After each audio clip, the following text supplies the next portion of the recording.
अस्सलाम वालेकुम। Forces institute Bahawalpur में आप सबको वेलकम करते हैं। अच्छा बेटा, आज हमारा जो लेक्चर है वो इंतहाई अहम है। PPSC one paper, FPSC one paper, NTS one paper, या फिर अगर बात की जाए पैरा की, अब जो पैरा के टेस्ट होने हैं आगे, इन्वेस्टिगेशन ऑफिसर, उसके साथ साथ इन्फोर्समेंट ऑफिसर, उनके लिए तो ये खास तौर पर अहम है। और इसके अलावा इलेक्शन ऑफिसर के लिए भी ये बहुत ज़्यादा अहम अहम जो है टॉपिक है। और वो कौन सा है बेटा? वो है जी 1973 का कॉन्स्टिट्यूशन। तो बगैर कोई टाइम वेस्ट किए डिस्कस करते हैं।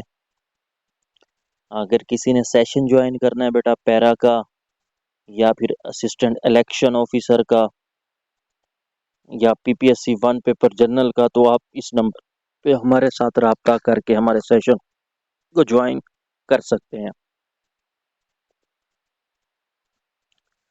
तो बेटा, constitution of Pakistan 1973, constitutional committee बनाई जाती है जी।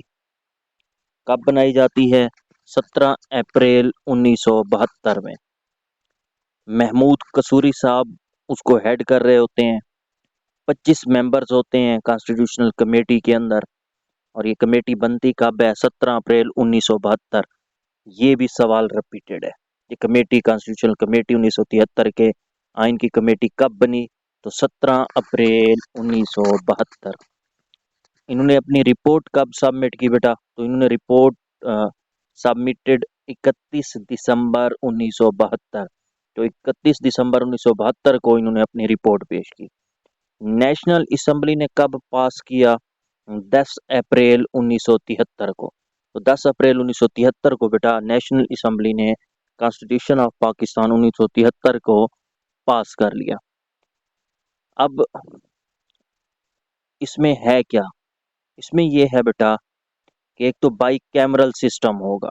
बाई मतलब दो, कि दो बेसिकली असेंबलीज होंगी। आप कह सकते हैं दो जो है पार्ट्स में तकसीम किया जाएगा। एक नेशनल असेंबली, दूसरा सेनेट।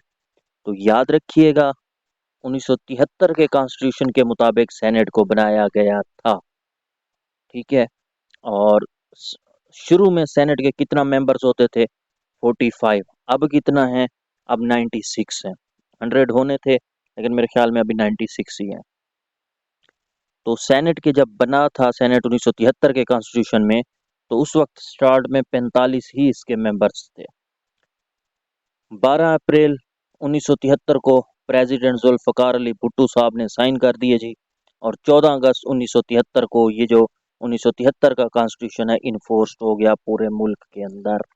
ये सारी डेट्स याद करनी है कि प्रेसिडेंट ने साइन कब किए, 12 अप्रैल को।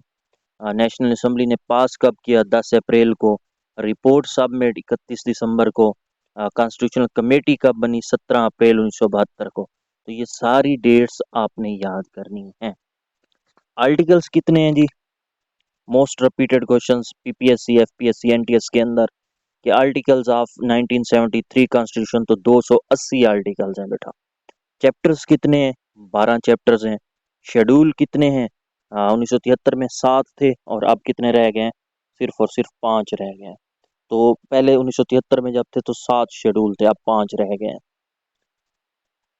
अमेंडमेंट्स की बात की जाए तो ये तो 26 अमेंडमेंट लिखी हैं, क्योंकि 27 जो वैसे 27 हो चुकी हैं। ठीक है, तो 27 अभी जो अमेंडमेंट है वो उसके ऊपर मैं अलहदा से आपको लेक्चर दूंगा, क्योंकि वो मोस्ट इम्पॉर्टेंट है और लेटेस्ट सिनेरियो के मुताबिक, तो उसके ऊपर मैं अलहदा से आपको लेक्चर दूंगा। अभी हमने 26 अमेंडमेंट्स जो हैं उनकी डिटेल देखनी है। और ये अमेंडमेंट करने के लिए कॉन्स्टिट्यूशन के अंदर 2/3 मेजॉरिटी चाहिए होती है किसी भी पार्टी को। और किसी भी पार्टी के पास 2/3 मेजॉरिटी है तो वो कानून के अंदर अमेंडमेंट कर सकते हैं। और इन 26 अमेंडमेंट में से बेटा 9, 11 और 15 not passed from national assembly. तो 26 में से जो 9वीं अमेंडमेंट थी, जो 11 नंबर की थी या 15 नंबर की थी, ये नेशनल असेंबली में पास नहीं हुई। अब हम डिस्कस करते हैं बेटा अमेंडमेंट्स को। पहली पहली अमेंडमेंट, फर्स्ट अमेंडमेंट मई 1974 में होती है कॉन्स्टिट्यूशन के अंदर। इसमें क्या किया गया बेटा, डिफाइंड बाउंड्रीज ऑफ पाकिस्तान। तो ये सवाल आता किस तरीके से, क्या सवाल आएगा कि पाकिस्तान की जो बाउंड्रीज हैं उनको डिफाइन किस अमेंडमेंट में किया गया, फर्स्ट अमेंडमेंट में। और ये फर्स्ट अमेंडमेंट कब की गई बेटा, फर्स्ट मई 1974 के अंदर। और पाकिस्तान ने इसी अमेंडमेंट के थ्रू बांग्लादेश को भी एक्सेप्ट किया। उसके बाद बेटा सेकंड अमेंडमेंट, जो कि 7 सितंबर 1974 में, तो पहली और दूसरी दोनों 1974 में हुई। वो बेसिकली आप कह सकते हैं मई में हो रही है और ये सितंबर में हो रही है। Definition of Muslim, Ahmadi declare non Muslim. Most repeated question है कि अहमदी जो है वो नॉन मुस्लिम डिक्लेयर कौन सी अमेंडमेंट में हुए, सेकंड अमेंडमेंट। कौन से कॉन्स्टिट्यूशन के अंदर, 1973 के कॉन्स्टिट्यूशन में। उसके बाद बेटा third and fourth amendment. Third amendment 1975 में होती है और प्रिवेंटिव आप कह सकते हैं डिटेंशन 1 to 3 मंथ। तो 1 से 3 मंथ जो है वो प्रिवेंटिव क्या है, डिटेंशन थी हमारे पास थर्ड में। फोर्थ में क्या है बेटा, 1975 में फोर्थ अमेंडमेंट होती है, कोल्टेल कोर्ट्स या आप कह सकते हैं मिनॉरिटीज जो सीट्स हैं उनके बारे में डिसाइड किया गया। मिनॉरिटीज को कितनी सीट दी जाए उनमें, कोर्ट्स में क्या किया जाए। तो ये सारी कुलटेल हो गया, इसके बारे में डिस्कस किया गया फोर्थ अमेंडमेंट 1975 में जो होती है। उसके बाद बेटा पांचवी, छठी और सातवीं अमेंडमेंट। जो पांचवी अमेंडमेंट है 1976 में हुई। इसमें क्या किया गया, सुप्रीम कोर्ट के जजेस हैं उनका टिन्योर डिसाइड किया गया। अब ये सवाल आता है कि सुप्रीम कोर्ट के जजेस का जो टिन्योर है वो कौन सी अमेंडमेंट में हुआ, पांचवी में। जो कब हुई ये भी पूछा जाता है 1976 में बेटा। सिक्स भी 1976 में, याद रखिएगा। थर्ड और फोर्थ 75 में है, फर्स्ट एंड सेकंड 74 में है, फिफ्थ और सिक्स और सेवन जो है वो बेसिकली हमारे पास 7 77 में है, बाकी 5 और 6 76 में है। छठी अमेंडमेंट सुप्रीम कोर्ट जजेस, ये भी टिन्योर था। तो मतलब पांचवी और छठी में सुप्रीम कोर्ट के जो जजेस हैं उनका टिन्योर जो है वो डिसाइड किया गया।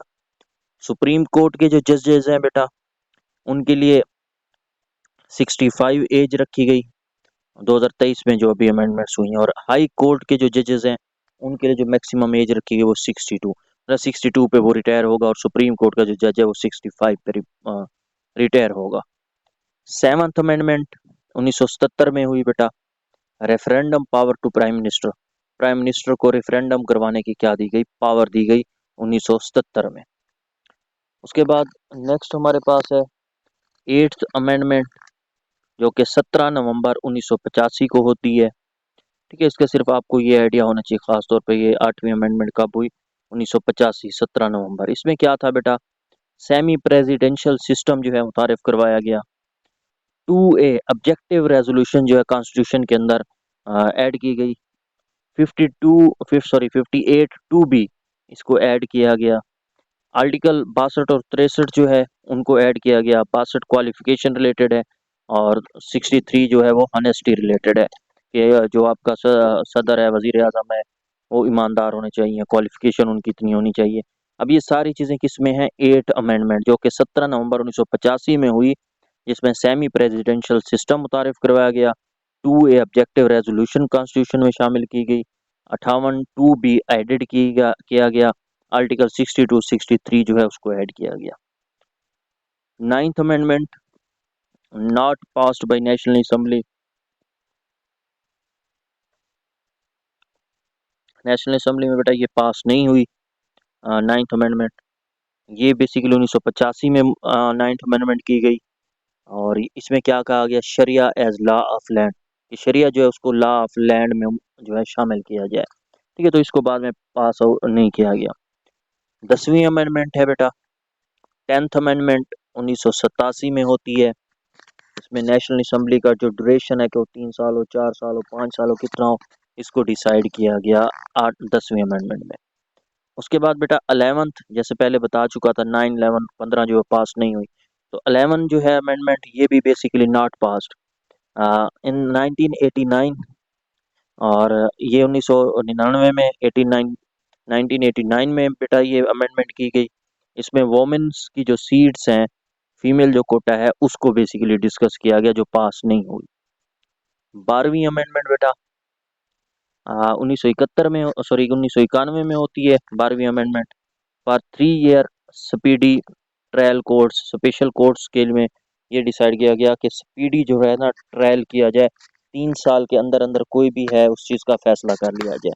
तो 12वीं अमेंडमेंट 1991 में होती है।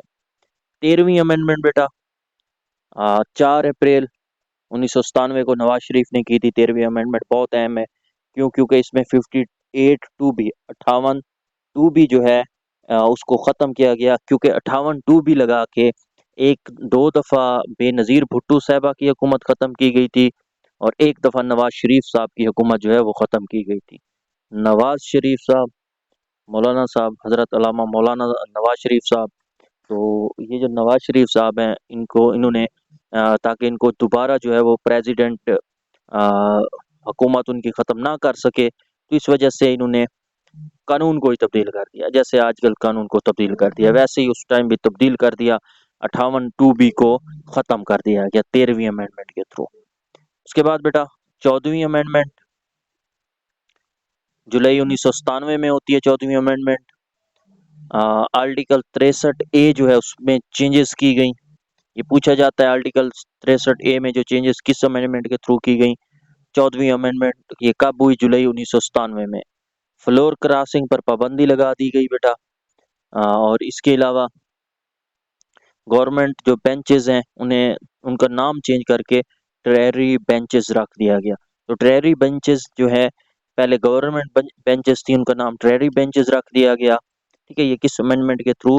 14वीं अमेंडमेंट के थ्रू। उसके बाद बेटा नेक्स्ट हमारे पास है 15वीं अमेंडमेंट, जो कि पास नहीं हुई थी। 1998 में ये अमेंडमेंट पेश की गई।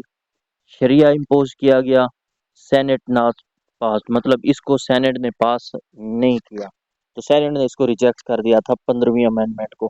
तो 9, 11 और 15 ये 3 अमेंडमेंट्स हैं बेटा जो क्या हुई हैं, आप कह सकते हैं एक्सेप्ट नहीं की गई।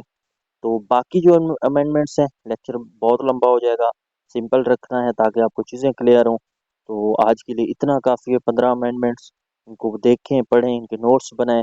या असिस्टेंट इलेक्शन ऑफिसर के लिए वो बहुत अहम है, ये पैरा फोर्स के लिए भी बहुत अहम है, और वन पेपर में तो ये वैसे भी इनमें से एक दो सवाल आते होते हैं। तो किसी को कोई चीज़ ना समझ आई वो मुझसे डिस्कस करेंगे। आज के लिए बेटा इतना काफ़ी है। थैंक यू एंड अल्लाह हाफिज़।